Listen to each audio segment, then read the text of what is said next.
تبارك وتعالى في القرآن المجيد والفرقان الحميد. أعوذ بالله من الشيطان الرجيم. بسم الله الرحمن الرحيم. يا أيها الذين آمنوا اتقوا الله وكونوا مع الصادقين. صدق الله العظيم وبلغنا رسوله النبي الكريم ونحن على ذلك ما قال ربنا لمن الشاهدين والشاكرين والحمد لله رب العالمين.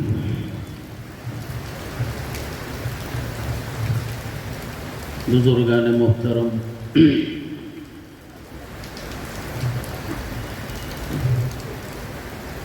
میرے برادر عزیز، صوفی باصفا فاروق شاہ صاحب اور ان کے برادر عزیز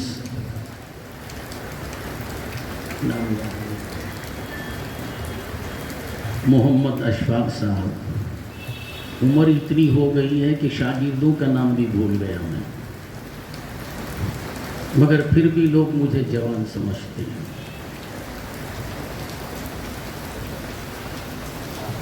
اور اس سے بھی میری عمر کا اندازہ لگا سکتے ہیں کہ 40 پر 8واں سال ہے، جس میں سے 2 سال کووڈ کے حوالے ہو گئے. اس میں سے 2 سال اگر نکال دیں تو 45 سال. آج سے 45 سال پہلے میرے پیر و مرشد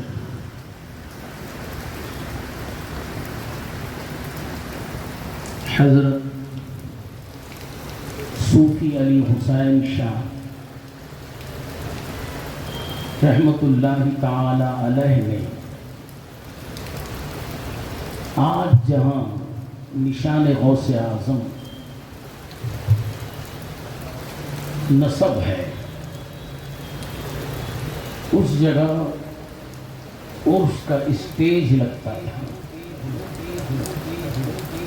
سرکار قبلہ نے 1975 میں مجھے بٹھا کر کیف صاحب کی صدارت میں، جن کا آستانہ سامنے آپ کو نظر آ رہا ہے، وہ بھی ہمارے پیر بھائی ہیں، فاروق شاہ صاحب کے خسر ہیں، ان کی صدارت میں بیان کر رہے ہیں. 75 میں بٹھایا، 2022 تک اس سیٹ پر بیٹھا ہوا. سبحان اللہ.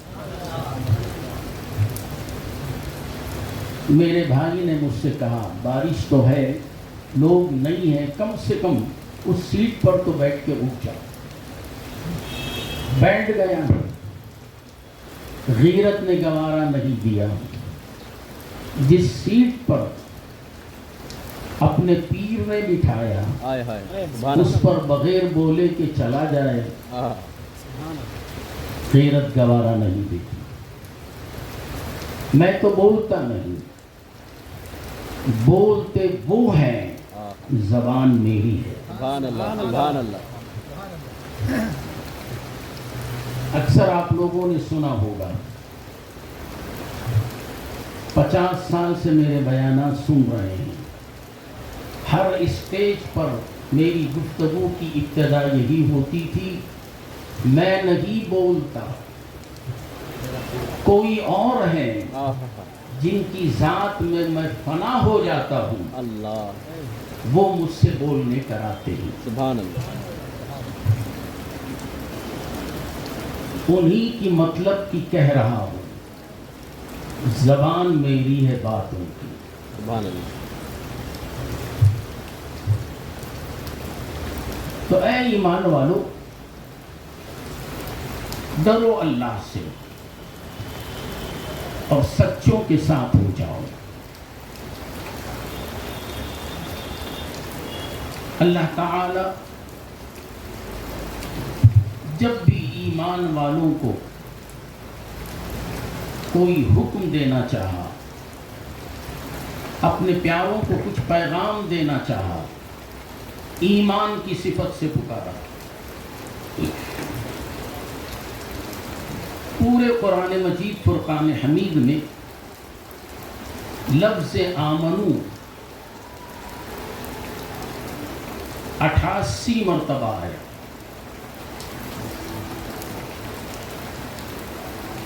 اس کے بعد میں حکم دیا، اے ایمان والو روزہ رکھو، اے ایمان والو نماز پڑھو۔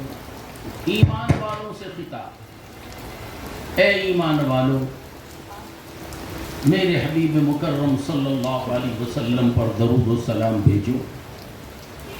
تو یہ سارے احکامات ایمان والوں کے لیے ہیں۔ جو مومن ہے وہ نماز پڑھتا ہے، جو مومن ہے وہ زکوٰۃ دیتا ہے، جو مومن ہے وہ حج کرتا ہے، جو مومن ہے وہ اللہ والوں کی صحبت اختیار کرتا ہے۔ ایمان والوں کے لیے جو مومن ہے وہ درود پڑھتا ہے۔ مسلمانوں سے خطاب نہیں، یا ایھا المسلمون اتقوا اللہ نہیں کہا، یا ایھا المسلمون اے مسلمانوں کتب علیکم الصیام نہیں کہا۔ جتنے خطابات ہیں، جتنے احکامات ہیں، ایمان والوں کے لیے کہا۔ اب جو مومن ہے وہ نماز پڑھتا ہے، جو مومن ہے وہ زکوٰۃ دیتا ہے، جو مومن ہے وہ درود پڑھتا ہے، بیٹھ کر بھی پڑھتا ہے، کھڑے ہو کر بھی پڑھتا ہے، سو کر بھی پڑھتا ہے، سانسوں میں بھی پڑھتا ہے، زبان سے بھی پڑھتا ہے۔ اس کا مشغلہ بھی یہی ہے۔ تو ایمان والوں سے خطاب ہوا، ڈرو اللہ سے۔ تو کتنی مرتبہ آیا؟ 88 مرتبہ۔ اتقوا اللہ، اللہ سے ڈرو۔ آمنو کیا ہے؟ ایمان ہے۔ اتقوا اللہ تقوی،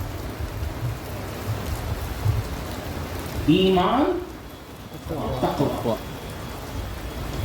اس کو بچانا ہے۔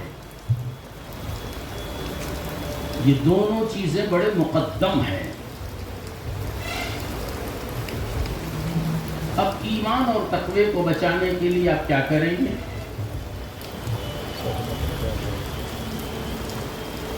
ٹیپو سلطان کا قلعہ بڑا مضبوط ہے آج بھی، پتھر کا۔ وہاں لے جا کے آپ اپنے ایمان اور تقوی کو رکھیں گے؟ کیا وہاں محفوظ رہے گا؟ نہیں۔ ساتوں زمین کے نیچے اس کو رکھیں گے؟ نہیں۔ کیوں؟ ایمان اور تقوی کو لوٹنے والا ایک چور ہے۔ کون ہے؟ چور ہے۔ ایک چور ہے۔ وہ چور کون؟ وہ انسان کا کھلا ہوا دشمن ہے۔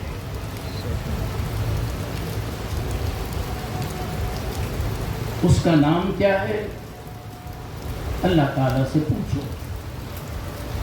اللہ تعالیٰ کھل کر تم لوگوں کو آگاہ کر رہا ہے، ان الشیطان للانسان عدو مبین، بے شک شیطان انسان کا کھلا ہوا دشمن ہے۔ ایسا دشمن کہ تمہیں کوئی اچھا کام کرنے نہیں دیتا، اللہ سے قریب ہونے والا کوئی کام کرنے نہیں دیتا۔ عجیب عجیب انداز میں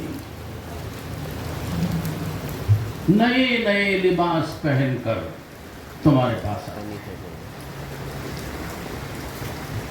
حضرت نعمت اللہ شاہ رحمۃ اللہ علیہ کی بارگاہ میں آپ آئے.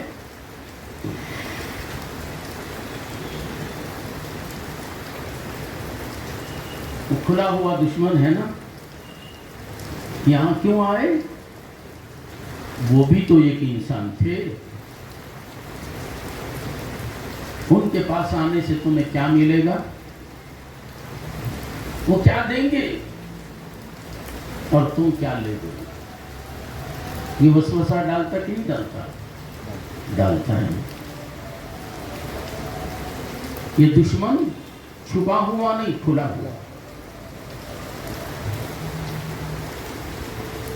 گیارہویں شریف آئی, نعمتیں پکائی, دسترخوان بچھایا, فاتحہ پڑھ رہے ہیں.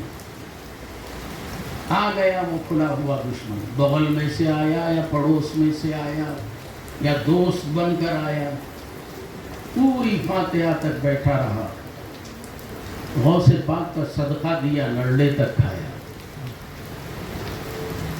پھر کونے میں بلا کے بولتا ہے کیا جی اس سے کیا ثواب ملتا ہے؟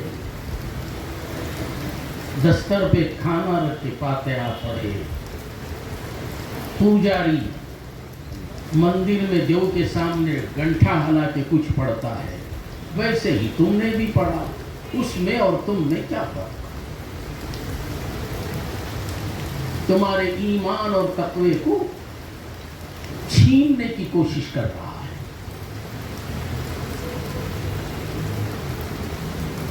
بابا مر گئے, نماز جنازہ ہو گئی, قبر پہ فاتحہ نہیں پڑھا. کیوں؟ جائز ہے. کیا ہوتا ہے اس سے؟ ان کو کچھ ثواب نہیں ملتا, وہ مر گئے, وہ جانے ان کی قبر جانے. کون یہ وسوسے ڈال رہا ہے؟ کون ڈال رہا ہے؟ شیطان. جنازہ سامنے رکھ کے پڑے, وہاں کیوں وسوسہ نہیں ڈالا؟ اگر وہاں وسوسہ ڈالا, وہاں بغل میں سے یا پڑوس میں سے یا محلے میں سے آپ کو سمجھایا, تو آپ کیا کریں گے؟ سیدھی سادی زبان, میں لکڑی وغیرہ کی بات نہیں کرتا, جوتا اٹھا کے چار ماریں گے.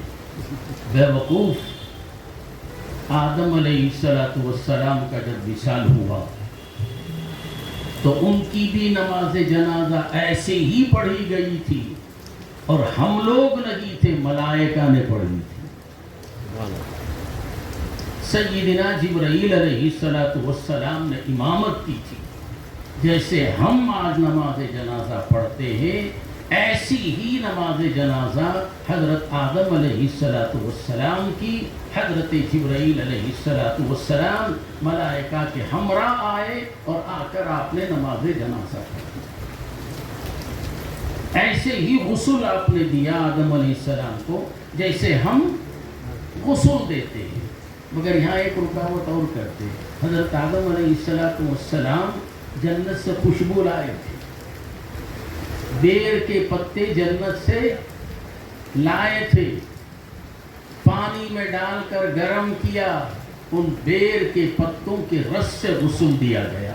ہم اگر ڈالتے ہیں تو یہ ابلیس بغل میں سے نکل کے بولتا ہے یہ بیر کے پتے ڈالنے کا ثبوت کہاں ہے؟ ارے ابلیس تو لعین ہے, تجھے کیا معلوم؟ اگر معلوم کرنا ہو تو اللہ والوں کے پاس آ. کہاں؟ اللہ والوں کے. یہ نہیں کہا کہ مولویوں کے پاس آ. آپ لوگ بولتے رہے یہ بھی تو مولانا ہے. 40 سال پہلے مولانا تھا. میرے پیر نے میری ڈگری کو اپنے پیروں کے نیچے رون دیا اور رون کر کہا آج سے تو مولانا نہیں ہے, تو صوفی ہے. سبحان اللہ, سبحان اللہ. اور ملا بھی تو ایسا پیر, مولویوں کو بھی صوفی بنایا, درزیوں کو صوفی بنایا, دھوبیوں کو صوفی بنایا, چوروں کو صوفی بنایا، ایسا صوفی بنایا کہ آج ان کے بنائے ہوئے صوفی ہزاروں صوفیوں کو پیدا کر رہے ہیں۔ سبحان اللہ، سبحان اللہ۔ پوچھو آتی، ہم بتاتے ہیں آدم علیہ السلام کو خوشبو ڈالی گئی، بیر کے پتے جنت سے لائے تھے حضرت آدم علیہ السلام، پانی میں ڈالے، غسل دیا، جنتی کفن پہنایا، نماز جنازہ ادا کی، اور تمام ملائکہ نے ان کے لیے مغفرت کی دعا۔ نماز جنازہ میں کیا ہوتا ہے؟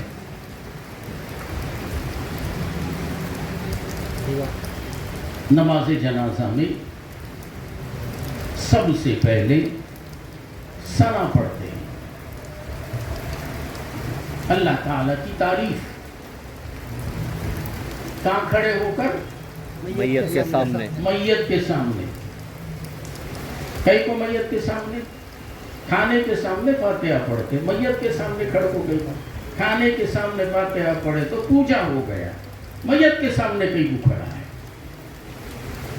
وہ بھی تو تیرا گھر سے ثنا پڑھتا، خدا کی تعریف، سبحانک اللہم وبحمدک وتبارک اسمک وتعالی جدک وجل ثناؤک ولا الہ غیرک۔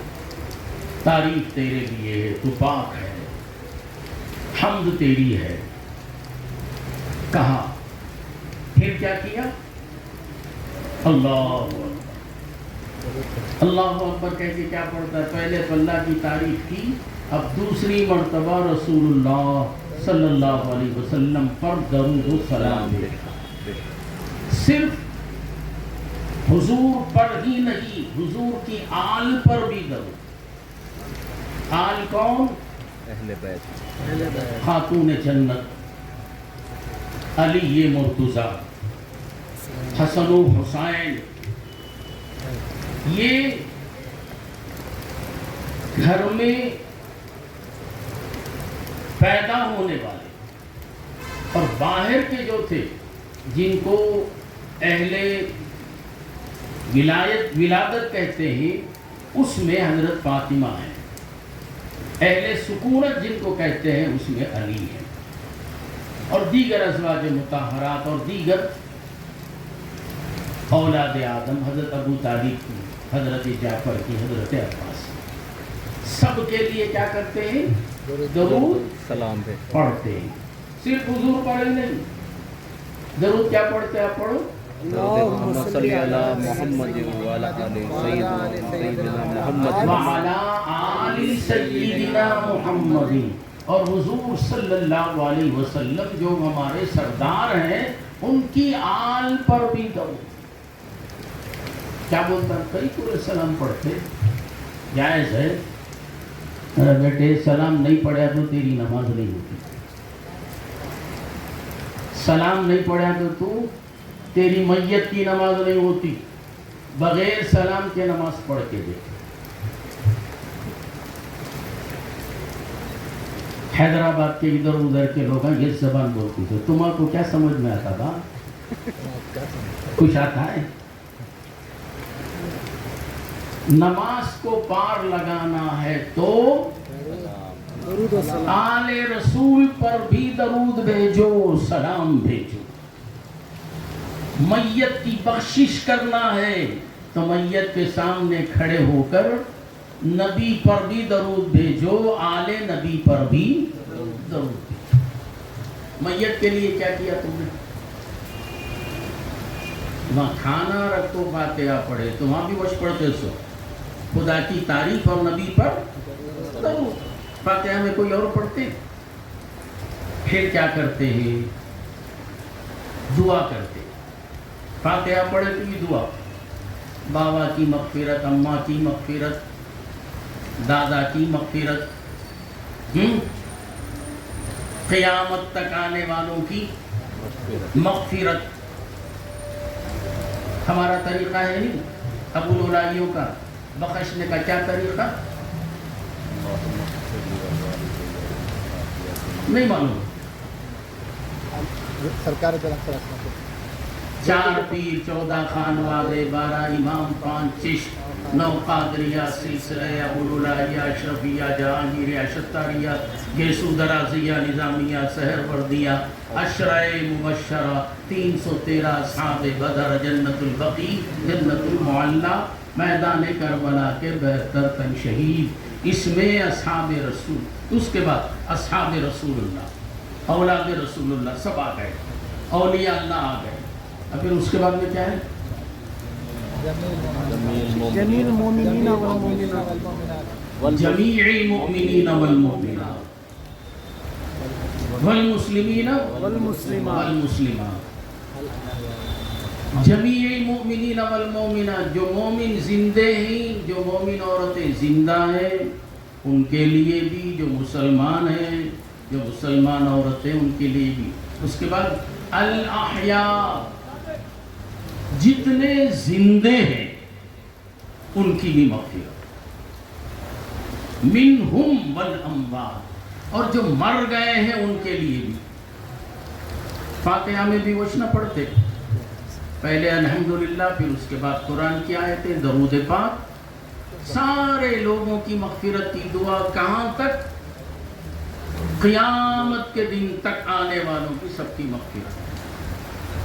اب اگر کوئی بدنصیب آ کر گالیاں دے، فاتحہ جائز نہیں، وہ جائز نہیں، یہ جائز نہیں، اللہ تعالیٰ ان کی نسل کو بھی برباد کر دیتا ہے اور ان کو بھی جہنم رسید کر دیتا ہے۔ جنازے میں سوتا رہا تو اٹھ کو بیٹھ جانا، کئی کو مجھے مغفرت کی دعا کرنی، جنازے کی دعا کہ اللہم اغفر لی ولوالدی، نہیں، اللہم اغفر لی حینا ومیتنا وشاہدنا وغائبنا وصغیرنا وکبیرنا وذکرنا وانثانا، اللہم من احییتہ منا فاحیہ علی الاسلام ومن توفیتہ منا وتوفہ علی الایمان۔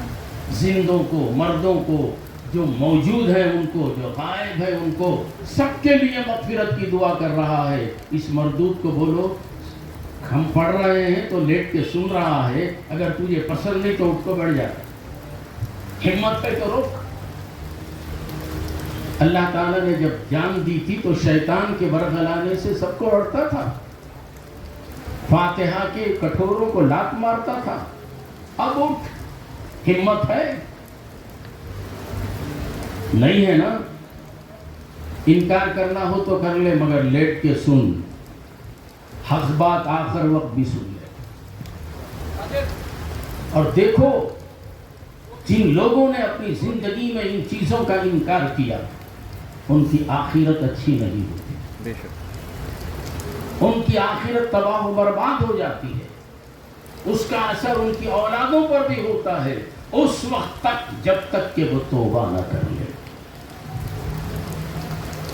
تو یہ سب افعال کس کے ہیں؟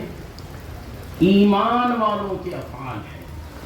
اب ایمان والوں کو چاہیے کہ ان دونوں چیزوں کو بچائے جو خاص چیزیں ہیں۔ کون سی چیز؟ ایمان اور تقوی۔ اب اس کو بچانے کے لیے کیا کرنا؟ پیچھے لگا ہماری سانسوں کے اندر ہے، جیسے ہی سانس لیتے ملعون اندر چلے جاتا، اس کے واسطے اہل اللہ نے ہمیں ایک وظیفہ دیا، سانسوں میں تم وظیفہ کرو، چونکہ سانسوں کے ذریعے سے بھی وہ ملعون اندر داخل ہوتا ہے، اس کو روکنے کے لیے تم اپنی سانسوں میں اللہ کا ذکر کرو۔ کیسا؟ اللہ اللہ اللہ اللہ۔ اور یہ ذکر کہاں سے ملتا ہے آپ کو؟ ایرے غیرے سے نہیں ملتا۔ اللہ تعالیٰ نے خود فرمایا ایمان اور تقوی کو بچانا ہے، فوراً ہی کہہ دیا وَكُونُوا مَعَ الصَّادِقِينَ، ان سچے لوگوں کے ساتھ ہو جاؤ تو تمہارا ایمان اور تقوی بچ جاتا ہے، اس کی حفاظت ہو جاتی ہے، ایمان بھی بچ گیا، تقوی بھی بچ گیا، چونکہ یہ اللہ والوں سچے لوگوں سے ملے ہوئے ہیں، جو سچے لوگوں سے ملے ہوئے ہیں ان کے ساتھ تم مل جاؤ. جب تم ان کے ساتھ مل جاؤ گے تو ان کی صحبت میں آئیں گے تو ان کی صحبت میں غوث اعظم ملیں گے, ان کی صحبت میں علی مرتضیٰ ملیں گے, ان کی صحبت میں چلے جاؤ تو محمد رسول اللہ صلی اللہ علیہ وسلم ملیں گے. جب رسول اللہ مل گئے تو پروردگار عالم مل گئے. نعرہ تکبیر، اللہ اکبر، نعرہ رسالت، یا رسول اللہ، نعرہ رسالت، یا رسول اللہ، علماء اہل سنت زندہ باد. جب یہ اللہ سے مل گئے تو یہ اللہ کے ہو گئے, اللہ ان کا ہو گیا. اسی لیے حدیث پاک میں ہے من کان للہ کان اللہ لہ. تم اللہ سے مل جاؤ اللہ تمہارا ہو جاتا ہے. جن کا اللہ ہو گیا وہ جب تک زمین پر تھے ساری دنیا ان کا احترام کرتی تھی. جب وہ زمین کے اندر چلے گئے آج بھی دنیا دور و دراز مقام سے ان کے آستانوں پہ آتی ہے, ان کی صحبت اختیار کرتی ہے. چونکہ اللہ نے کہا ان کے ساتھ ہو جاؤ تو تمہارے ایمان اور تقوی کی حفاظت ہو جائے گی. جب ان لوگوں کا دامن تمہیں مل جائے گا تو پھر ان کی صحبت سے, ان کے بتائے ہوئے طریقوں پر عمل کرنے سے ہمارا ظاہر بھی پاک ہو جاتا ہے اور ہمارا باطن بھی پاک ہو جاتا ہے. ہم ظاہر کو بھی پاک کرتے ہیں اور باطن کو بھی پاک کرتے ہیں. واقعہ یاد آ رہا ہے, حضرت عبد الحکیم رحمۃ اللہ تعالی علیہ ذات کے دھوبی تھے. اللہ والوں سے ان کی نسبت تھی. شیخ کامل کی صحبت سے انہوں نے اپنے ظاہر کو بھی پاک کر لیا تھا, اپنے باطن کو بھی پاک کر لیا تھا. اور ظاہر کو پاک کرنے میں عالم یہ تھا کہ وہ لوگوں کے کپڑے دھوتے ہوئے یہ دعا کرتے تھے کہ مولا میں جن کے کپڑے دھو رہا ہوں مولا ان کے ظاہر کو بھی تو پاک کر دے. ایک مرتبہ بہت ہی مختصر واقعہ بیان کروں. ایک مرتبہ وہ دریا میں یا ندی میں کپڑے دھو رہے تھے. ایک ہندوؤں کی بارات وہاں سے گزری. ندی اوچ پر تھی. کھڑے کھڑے تنگ آ گئے. حضرت عبد الحکیم رحمۃ اللہ تعالی علیہ سے ان ہندوؤں کی بارات میں سے ایک شخص نے کہا اے دھوبی کیا تو زندگی بھر لوگوں کے کپڑے ہی دھوتا رہا یا کچھ سیکھا بھی؟ اگر نہیں سیکھا ہے تو اتنے برسوں سے کپڑے دھو رہا یہ پل تو بنا دیتا. انہوں نے کہا کیا بات ہے, ہمیں ندی کو عبور کرنا ہے, ندی سے پار جانا ہے, تمہیں کیا چاہیے؟ پل بنا دیتا تو آج ہم آسانی کے ساتھ گزر جاتے. خالی لوگوں کے کپڑے دھوتا ہے. انہوں نے کہا کہ نہیں, میں کپڑے بھی دھوتا ہوں, اللہ کے بندوں کے ظاہر کو بھی پاک کرتا ہوں, اللہ کے بندوں کے باطن کو بھی پاک کرتا ہوں. میرے پیر نے میرا ہاتھ اپنے ہاتھ میں لے کر اپنے حد تک نہیں رکھا. ہاتھ میں ہاتھ لیا, نظر ڈالی, دل کو پاک کیا, ذکر دیا, ذکر کے ذریعے دل روشن ہوا, ایسا روشن ہوا گردن جھکاتا ہوں تو غوث پاک کو دیکھتا ہوں, گردن جھکاتا ہوں تو ذات غوث میں مولا علی کو دیکھتا ہوں, ذات مولا علی میں محمد رسول اللہ کو دیکھتا ہوں. میرے پیر نے میرے ظاہر کو بھی پاک کر دیا، میرے باطن کو بھی پاک کر دیا، اب تمہیں کیا چاہیے؟ کہا کہ ندی کو پار کرنا ہے، بس اتنا کہو اور کچھ مت بولو۔ دھوبی نے کیا کیا؟ کپڑوں کا ایک تھان کھولا، اس کنارے سے ندی کے اس کنارے تک اس تھان کو بچھا دیا، کہا کہ لو پل بن گیا، چلو۔ کہا کہ تو ہم کو کیا بے وقوف سمجھتا ہے؟ کپڑے کا بھی پل بنتا ہے، ہم کو ندی میں ڈبانا چاہتا ہے؟ ہم اس کپڑے کے پل پہ چلیں گے تو ہم ڈوب جائیں گے، سارے باراتی مر جائیں گے، سب سے پہلے تو چل کے بتا۔ حضرت عبدالحکیم رحمت اللہ علیہ نے اپنی بیل سے حکم دیا، بیل سے کہا کہ اے بیل، یہ لوگوں کی میری بات ان لوگوں کو سمجھ میں نہیں آ رہی ہے۔ بے ایمانوں کو سمجھ میں آتی کیا؟ تم نہ خود بے ایمان بنانا چاہتے ہو، ان کی سمجھ میں نہیں آ رہی ہے۔ مجھ پر تیرا ایمان ہے نا؟ برسوں تو میری صحبت میں ہے، میرا صحبت یافتہ ہے کون؟ انسان نہیں، بیل، جانور۔ میری صحبت اور میری رفاقت تجھے حاصل ہے، میرا حکم ہے اس کپڑے کے پل پر سے گزر جا۔ بیل چلا، اس کنارے سوار ہوا، اس کنارے پہنچ گیا۔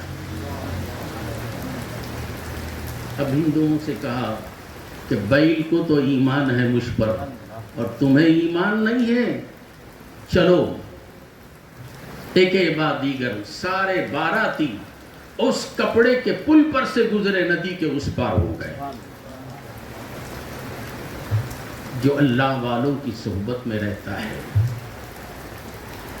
محبت اور عقیدت کے ساتھ رہتا ہے، اور اس رہنے والے کا بس ایک ہی مقصد ہو، وہ مقصد کیا ہے؟ میں مولا سے مل جاؤں، میں خدا سے مل جاؤں، کسی اور سے ملوں نہ ملوں، خدا سے مل جاؤں۔ اور جب تم نے اپنے پیر سے ملا تو یہاں سے سلسلہ لگتا چلا گیا، انہوں نے اس سے ملایا، انہوں نے اس سے ملایا، انہوں نے اس سے ملایا، انہوں نے اس سے ملایا، ملتے ملتے اللہ کے پیارے حبیب محمد رسول اللہ تک چلے گئے۔ رسول اللہ کا ملنا ہی خدا کا ملنا ہے، رسول اللہ کا ملنا ہی خدا کا ملنا ہے۔ اور تم خدا سے کیا ملو گے؟ خدا کو دیکھ نہیں سکتے تو ملنا کیا ہے؟ ارے پہلے میرے حبیب سے ملو۔ میرے مصطفیٰ فرماتے ہیں جو مجھ سے مل گیا وہ خدا سے مل گیا۔ من رآنی فقد رأى الحق، جس نے مجھے دیکھ لیا اس نے حق کو دیکھ لیا۔ اب جب وہ نظر آ گیا تو دنیا کی کوئی طاقت ہمارا کچھ نہیں بگاڑ سکتی۔ لاکھ شیطان آئے وسوسہ کرنے ڈالنے کے لیے، ہمارا ایمان متزلزل نہیں ہوتا۔ اسی لیے کہا وَكُونُوا مَعَ الصَّادِقِينَ، سچے لوگوں کے ساتھ ہو جاؤ، جب بھی موقع ملے صحبت میں بیٹھ جاؤ۔ یہ مت سوچنا آج پیر صاحب کے پاس گیا تو میرا کاروبار چلتا ہے، یہ نیت نہیں لے کے جانا۔ پیر دلوں کی حالت سے واقف ہے، اسی لیے میں اکثر اپنے بیانات میں کہتا ہوں صرف ہندوستان ہی میں نہیں، اللہ تعالیٰ نے مجھے باہر بھی لے گیا، سارے ہندوستان کے دورے کرتا ہوں۔ میرے پیر نے مجھے ایسی سیر کرائی، بیٹا خالی بنگلور ہی میں چیخ و پکار نہ کرنا، پورے ہندوستان میں پکار، پورے ہندوستان میں پکار۔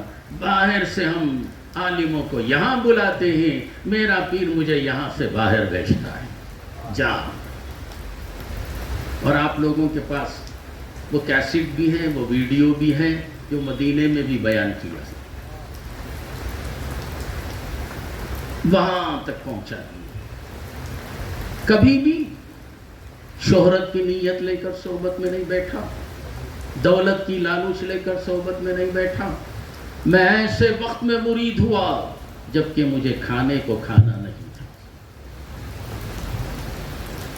قسم کرسی کے عالم میں میری زندگی گزری. آج کی اس صحبت میں میری اس کیفیت کو سوائے ہمارے صوفی فاروق شاہ صاحب کے کوئی نہیں جانتا. مگر اس وقت بھی پیر کی بارگاہ میں جا کے یہ نہیں کہا حضور آج میں روٹی نہیں کھایا, مجھے روٹی کھلاؤ. اس حالت میں بھی الحمدللہ اچھا کھلاتے رہے, اچھی زیارتیں کراتے رہے. نیت کیا تھی؟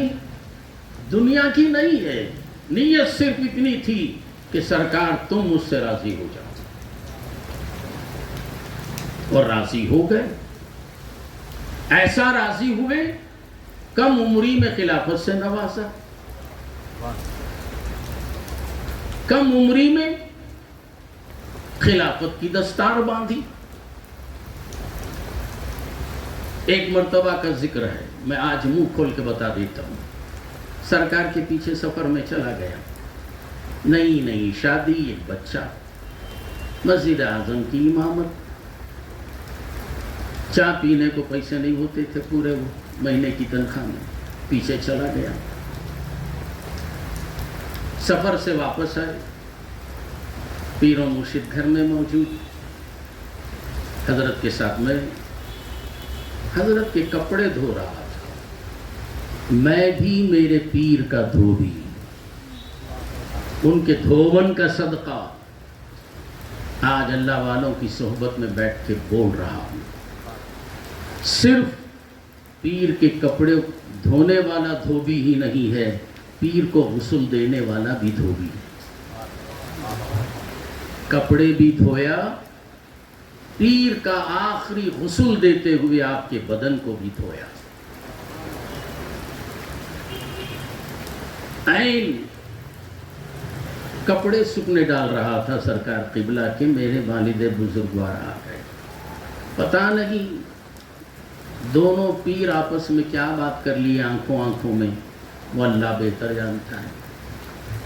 مجھے بلائے, میرے والد صاحب میرے پیر کے سامنے کھڑے ہو کر مجھ سے پوچھ رہے ہیں, اتنے دن تک پیر کے پیچھے گھومتا رہا, جورو بچوں کو چھوڑ کر ان کا خیال نہیں آیا؟ کیا ملا تجھے؟ کیا جواب دیں گے آپ؟ سامنے باپ اور وہی پیر, ایک جسمانی باپ ایک روحانی باپ. سوال ہو رہا ہے, ان کے پیچھے پھرتا رہا, کیا ملا؟ جواب سمجھ میں نہیں آیا. جب ڈانٹ پڑی تو فوراً سمجھ میں آیا. میں نے کہا چوتیا بن کے پیر صاحب کے پیچھے ان کا صندوق اٹھا لے کے پھرتا رہا. فوراً ہمارے والد چیر سے اٹھے, سینے سے لگا لیے اور فرمایا کہ جا تو کامیاب ہو گیا. ایسا عشق رہا مجھے. اور ماں باپ بھی الحمدللہ سمجھدار تھے, انہوں نے نفرت ظاہر نہیں کی بلکہ خوش ہو گئے, آج تو کامیاب ہو گئے. تو اللہ والوں کی صحبت اختیار کرو بغیر کسی لالچ کے. دنیا ملے نہ ملے, جورو ملے نہ ملے, مگر میرا پیر مجھ سے راضی ہو جائے. اگر یہ راضی ہو گیا تو ساری دنیا راضی ہو جائے گی, اور سب سے بڑھ کر یہ کہ مولا راضی ہو جائے گا. تو اس لیے جہاں تک موقع ملے اللہ والوں کی صحبت میں آؤ. اگر ان سے غیظ و غضب کے عالم میں کچھ برے کلمات بھی زبان سے نکلے تو دل میں نفرت پیدا نہ کرو. اللہ والوں کی گالی بھی ہمارے لیے دعا ہے. اکثر سرکار کسی کو کہتے تھے جب کوئی دل میں ارادہ لے کے آتا مجھے وہ ہونا مجھے یہ ہونا، سب دنیا داراں چاہتے تھے اس کو، کون بھی اللہ سے ملنے نہیں آتا. تو سرکار کثرت کے ساتھ یہ گالی دیتے تھے، اے بھوسڑی والے. کیا شاہ صاحب برابر بولے، چلے گئے آپ کو، کیا بولتے تھے؟ اے بھوسڑی والے. اور بھی گالیاں دیتی تھی، مگر ان گالیوں سے مجھے بھی نفرت ہوتی تھی بحیثیت مولوی. جب سرکار کا وصال ہو گیا تو یہ گالیاں مجھے سمجھ میں آئیں کہ ہر گالی آپ کی عین قرآن ہوتا تھا. کیا ہوتی تھی؟ آئین قرآن. بھوسڑی والے، کتنا غصہ آتا ہے، آتا کہ نہیں آتا؟ کیا بات ہنسی آتی نہیں آتی؟ ٹھیک ہے تو تنڈے سے سننی بنیا سن. آتا کہ نہیں آتا؟ مجھے نہیں آتی. بعد میں میری سمجھ میں آئی جب آپ پیدا ہوئے نا، ماں کے پیٹ سے جب تم پیدا ہوئے تو پاک پیدا ہوئے؟ نہیں پیدا ہوئے، گندے پیدا ہوئے. گندا خون تمہارے ساتھ آیا اور اس کو دائی نے پاک کیا. اس کے بعد بھی 40 دن تک وہ خون آتا تھا، ماں کے شکم سے آتا تھا. وہ ایک دم گاڑھا نہیں ہوتا تھا، تاگے کی شکل میں آتا، لمبے لمبے. اسے کیا بولتے معلوم؟ سڑی. کیا بولتے اس کو؟ سڑی. اور اس میں بو، بڑی خوشبو رہتی.